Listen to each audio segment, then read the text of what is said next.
ಎಲ್ರಿಗೂ ನಮಸ್ಕಾರ. Welcome back to Bhagya creation. ಯಾರ್ಯಾರಾಗಿ ನಮ್ಮ ಚಾನಲ್ ನೋಡ್ತಾ ಇದ್ದೀರಾ ದಯವಿಟ್ಟು ಸಬ್ಸ್ಕ್ರೈಬ್ ಮಾಡ್ಕೊಳ್ಳಿ. ನನ್ನ ವಿಡಿಯೋ ಇಷ್ಟ ಆದರೆ ಒಂದು ಲೈಕ್ ಕೊಡಿ. ನಾನಿವತ್ತು ಸಂಜೆ ಸ್ನ್ಯಾಕ್ಸಿಗೆ ಟೀ ಜೊತೆ ಅಥವಾ ಕಾಫಿ ಜೊತೆ ತುಂಬಾ ಚೆನ್ನಾಗಿರುತ್ತೆ ಬಾಳೆಕಾಯಿ ಬಜ್ಜಿ ಮಾಡ್ತಾಯಿದ್ದೀನಿ.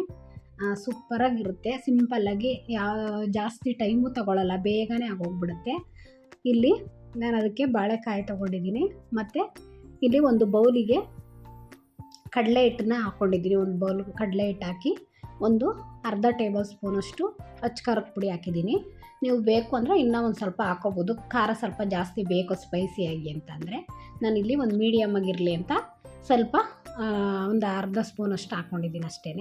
ಮತ್ತು ಇಲ್ಲಿ ರುಚಿಗೆ ತಕ್ಕಷ್ಟು ಉಪ್ಪನ್ನು ಹಾಕ್ಕೊಂಡಿದ್ದೀನಿ. ಇಲ್ಲಿ ಅಜ್ವಾನನ ಸ್ವಲ್ಪ ಹಾಕ್ಕೋತಾ ಇದ್ದೀನಿ, ಏಕೆಂದರೆ ಬಜ್ಜಿಗೆ ಒಳ್ಳೆ ಟೇಸ್ಟ್ ಕೊಡುತ್ತೆ ಮತ್ತು ರುಚಿನೂ ಅಷ್ಟೇ ತುಂಬ ಚೆನ್ನಾಗಿರುತ್ತೆ.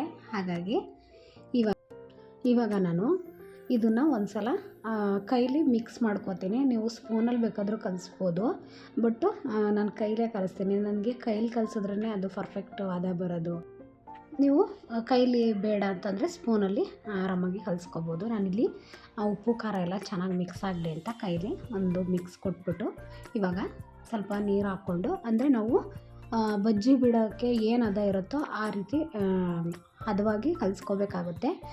ಬಟ್ ತುಂಬ ಗಟ್ಟಿ ಕಲಿಸ್ಕೊಂಡ್ರೆ ಒಳಗಡೆ ಎಲ್ಲ ಬರೀ ಹಿಟ್ಟಿಟ್ಟು ಥರನೇ ಇರುತ್ತೆ, ಬೆಂದಿರಲ್ಲ. ಈ ಹೋಟೆಲ್ಗಳಲ್ಲಿ ಹಾಗೆ ಮಾಡಿರ್ತಾರೆ, ಅಂದರೆ ದಪ್ಪ ಇರಬೇಕು ಅನ್ನೋ ಕಾರಣಕ್ಕೆ ದಪ್ಪ ಒಳಗಡೆ ಇರುತ್ತೆ, ಬೆಂದೇ ಇರಲ್ಲ, ಮೇಲ್ಗಡೆ ಮಾತ್ರ ಕ್ರಿಸ್ಪಿಯಾಗಿರುತ್ತೆ. ಆ ಥರ ಇಷ್ಟ ಆಗಲ್ಲ. ಸ್ವಲ್ಪ ಒಂದು ಮೀಡಿಯಮಲ್ಲಿ ಕಲಿಸ್ಕೊಂಡಿದ್ದೀನಿ. ಇವಾಗ ನಾನು ಇದಕ್ಕೆ 1.5 ಟೇಬಲ್ ಸ್ಪೂನಷ್ಟು ಅಕ್ಕಿ ಹಿಟ್ಟು, ಅಂದರೆ ಕ್ರಿಸ್ಪಿನೆಸ್ ಇರುತ್ತೆ. ಮತ್ತು ಇದಕ್ಕೆ ಸೋಡಾ ಅಂದರೆ ಒಂದು ಸ್ವಲ್ಪ ಹಾಕ್ಕೋಬೇಕು, ಕ್ರಿಸ್ಪಿನೆಸ್ಸು ಇರುತ್ತೆ. ಮತ್ತು ನಿಮಗೆ ಬಜ್ಜಿ ಎಲ್ಲ ಉಬ್ಬಿ ಬರಬೇಕು, ಕ್ರಿಸ್ಪಿನೆಸ್ಸು ಚೆನ್ನಾಗಿರಬೇಕು ಅಂದರೆ ಸ್ವಲ್ಪ ಸೋಡಾ ಹಾಕಲೇಬೇಕು. ಇಲ್ಲಾಂದರೆ ಸೋಡಾ ಹಾಕಿಲ್ಲ ಅಂದರೆ ಅಷ್ಟೊಂದು ಪರ್ಫೆಕ್ಟಾಗಿ ಬಜ್ಜಿ ಬರೋದಿಲ್ಲ. ಇಲ್ಲಿ ಒಂದು ಸ್ವಲ್ಪ ಹಾಕ್ಕೋಬೇಕು, ಏಕೆಂದರೆ ಜಾಸ್ತಿ ಹಾಕ್ಕೊಂಡ್ರೆ ಎಣ್ಣೆನೂ ಜಾಸ್ತಿ ಕುಡಿಯುತ್ತೆ. ಇಲ್ಲಿ ಅಕ್ಕಿ ಹಿಟ್ಟು ಹಾಕಿರೋದ್ರಿಂದ ಅದೇ ಕ್ರಿಸ್ಪಿನೆಸ್ ಬರುತ್ತೆ. ಸ್ವಲ್ಪ ಸೋಡಾ ಹಾಕೋದ್ರಿಂದ ಇನ್ನೂ ಚೆನ್ನಾಗಿರುತ್ತೆ. ಹಾಗಾಗಿ ಇವಾಗ ನೋಡಿ ಇನ್ನೂ ಸ್ವಲ್ಪ ನೀರು ಹಾಕ್ಕೊಂಡು, ಏಕೆಂದರೆ ತುಂಬ ಗಟ್ಟಿಗೆ ಕಲಸಿಟ್ಟಿದ್ದೆ, ಏಕೆಂದರೆ ನಾನು ಸೋಡಾ ಅಕ್ಕಿ ಹಿಟ್ಟು ಹಾಕಿಲ್ಲ ಅಂತಲೇ. ನೀವು ಅದನ್ನು ಜೊತೆಲೇ ಬೇಕಾದ್ರೆ ಹಾಕಿ ಕಲಿಸ್ಕೋಬೋದು, ಏಕೆಂದರೆ ಇದು ಕಡಲೆ ಹಿಟ್ಟಲ್ಲಿ ಸ್ವಲ್ಪ ಗಂಟಿದ್ರೆ ಫಸ್ಟಿಗೆ ನಾವು ನೀಟಾಗಿ ಕಲಿಸ್ಬಿಟ್ಟು ಎತ್ತಿಡ್ಕೋಬೋದು. ಹಾಗಾಗಿ ಇವಾಗ ನೋಡಿ ನಾನಿಲ್ಲಿ ಕಲಿಸ್ಬಿಟ್ಟು ಒಂದು ಸ್ವಲ್ಪ ನೀರು ಹಾಕಿ ಇಟ್ಟಿದ್ದೀನಿ, ಏಕೆಂದರೆ ಮತ್ತೆ ಆಮೇಲೆ ಮಿಕ್ಸ್ ಮಾಡಿಕೊಂಡ್ರೆ ಕರೆಕ್ಟ್ ಆದ ಇರುತ್ತೆ. ಹಿಟ್ಟು ಚೆನ್ನಾಗಿ ಕಲಸಿ ಒಂದು 5 ನಿಮಿಷ ಇಟ್ಟರೆ ಚೆನ್ನಾಗಿರುತ್ತೆ, ಬಜ್ಜಿ ಮಾಡೋದಕ್ಕೆ ಚೆನ್ನಾಗಿ ಬರುತ್ತೆ. ಹಾಗಾಗಿ ಇವಾಗ ಹಿಟ್ಟನ್ನು ಕಲಸಿ ಎತ್ತಿಟ್ಟು ಇವಾಗ ಗ್ಯಾಸ್ ಹಚ್ಚಿ ಒಂದು ಬಾಣಲಿನ ಇಟ್ಕೊಂಡು ಈಗ ಎಣ್ಣೆನ ಕಾಯೋದಕ್ಕೆ ಇಟ್ಕೊಳ್ಳೋಣ. ಏಕೆಂದರೆ ನಾವು ಬಾಳೆಕಾಯಿ ಬಜ್ಜಿ ಮಾಡೋದ್ರಿಂದ ಬಾಳೆಕಾಯಿ ಕಟ್ ಮಾಡ್ಕೊಳ್ಳೋದ್ರೊಳಗೆ ನಮಗೆ ಎಣ್ಣೆ ಕಾಯುತ್ತೆ, ಬೇಗ ಆಗೋಗ್ಬಿಡುತ್ತೆ. ಹಾಗಾಗಿ ಇವಾಗ ಎಣ್ಣೆ ಕಾಯಕ್ಕೆ ಇಟ್ಬಿಟ್ಟು ಇಲ್ಲಿ ನಾನು ಬಾಳೆಕಾಯಿನ ತೊಗೊಂಡಿದ್ದೀನಿ.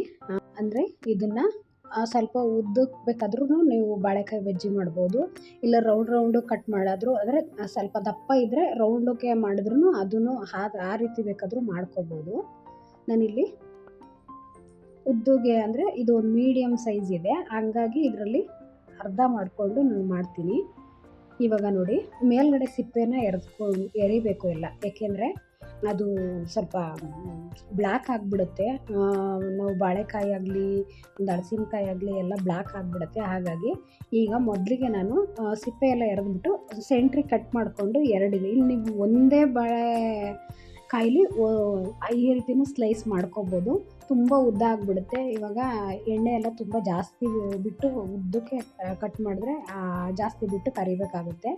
ನೀವು ಅದ್ರ ಬದಲು ಈ ರೀತಿ ಹಾಫ್ ಕಟ್ ಮಾಡ್ಕೊಂಡು ಈ ರೀತಿ ಮಾಡೋದ್ರಿಂದ ತೆಳುವಾಗೂ ಇರುತ್ತೆ, ಚೆನ್ನಾಗೂ ಬರುತ್ತೆ. ನೋಡಿ ಈ ರೀತಿ ಸ್ಲೈಸಾಗಿ ಈ ರೀತಿ ಕಟ್ ಮಾಡ್ಕೋಬೇಕು, ಅಂದರೆ ಇದು ಬ್ಲ್ಯಾಕ್ ಆಗಿಬಿಡುತ್ತೆ. ಹಾಗಾಗಿ ನಾವು ಬೇಗ ಇದನ್ನು ಮಾಡಿಬಿಟ್ಟು ಒಂದು ಪಾತ್ರೆಯಲ್ಲಿ ನೀರು ಹಾಕ್ಕೊಂಡು ನೀರೊಳಗೆ ಮುಳುಗಿಸಿ ಎತ್ತಿಡೋಣ, ಏಕೆಂದರೆ ಬ್ಲ್ಯಾಕ್ ಆಗಲ್ಲ. ನೀರು ಹಾಕಿಲ್ಲ ಅಂದರೆ ತುಂಬ ಬ್ಲ್ಯಾಕ್ ಆಗಿಬಿಡುತ್ತೆ.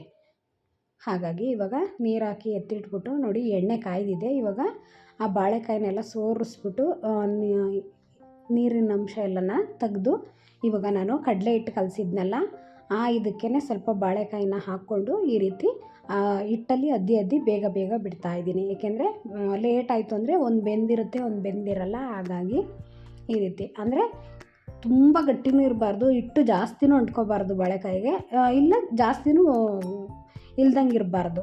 ಈ ರೀತಿ ಇದ್ದಾಗ ನೋಡಿ, ಸ್ವಲ್ಪ ಸೋಡಾ ಅಕ್ಕಿ ಹಿಟ್ಟು ಹಾಕಿರೋದ್ರಿಂದ ಈ ರೀತಿ ಉಬ್ಬಿ ಬರುತ್ತೆ. ತುಂಬಾ ಚೆನ್ನಾಗಿರುತ್ತೆ, ಕ್ರಿಸ್ಪಿಯಾಗಿ. ಟೇಸ್ಟು ಅಷ್ಟೇ ಸೂಪರಾಗಿರುತ್ತೆ, ತುಂಬ ಈಸಿ ಆಗೋಗ್ಬಿಡುತ್ತೆ. ಇವಾಗ ನೋಡಿ, ಒಂದು ಸೈಡ್ ಬೆಂದಾದಮೇಲೆ ಈಗ ಇನ್ನೊಂದು ಸೈಡೆಲ್ಲ ಈ ರೀತಿ ಮಗ್ಚಾಕೊಂಡು ನೀವು ಬೇಯಿಸ್ಕೋಬೇಕು. ನಿಮ್ಗೆ ಇನ್ನೂ ಕಲ್ಲರ್ ಬೇಕು ಅಂದರೆ ಅರಿಶಿನ ಹಾಕ್ಕೊಂಡು ನೀವು ಮಾಡ್ಕೊಬೋದು, ಅವಾಗ ಇನ್ನೂ ಕಲರ್ ಬರುತ್ತೆ ಬೇಯಿಸಿದಾಗ. ನಾನಿಲ್ಲಿ ಅರಿಶಿನ ಎಲ್ಲ ಯೂಸ್ ಮಾಡಿಲ್ಲ, ಹಾಗೆಯೇ ಮಾಡಿದ್ದೀನಿ. ತುಂಬಾ ಚೆನ್ನಾಗಿ ಬಂದಿದೆ, ಕಲ್ಲರು ಚೆನ್ನಾಗಿ ಬಂದಿದೆ, ಟೇಸ್ಟು ಅಷ್ಟೇ ತುಂಬ ಚೆನ್ನಾಗಿರುತ್ತೆ. ಸಿಂಪಲ್ಲಾಗಿ ಸಂಜೆ ಸ್ನ್ಯಾಕ್ಸಿಗೆ ಮಕ್ಕಳಿಗೆ ಏನಾದರೂ ಕೇಳಿದಾಗ ಈ ರೀತಿ ಮಾಡಿಕೊಡ್ಬೋದು. ಈಗ ಒಂದು ಸಲ ಟ್ರೈ ಮಾಡಿ. ನಮ್ಮ ಚಾನಲ್ನ ಸಬ್ಸ್ಕ್ರೈಬ್ ಮಾಡ್ಕೊಳ್ಳಿ, ಶೇರ್ ಮಾಡಿ, ಕಮೆಂಟ್ ಮಾಡಿ. Thank you for watching.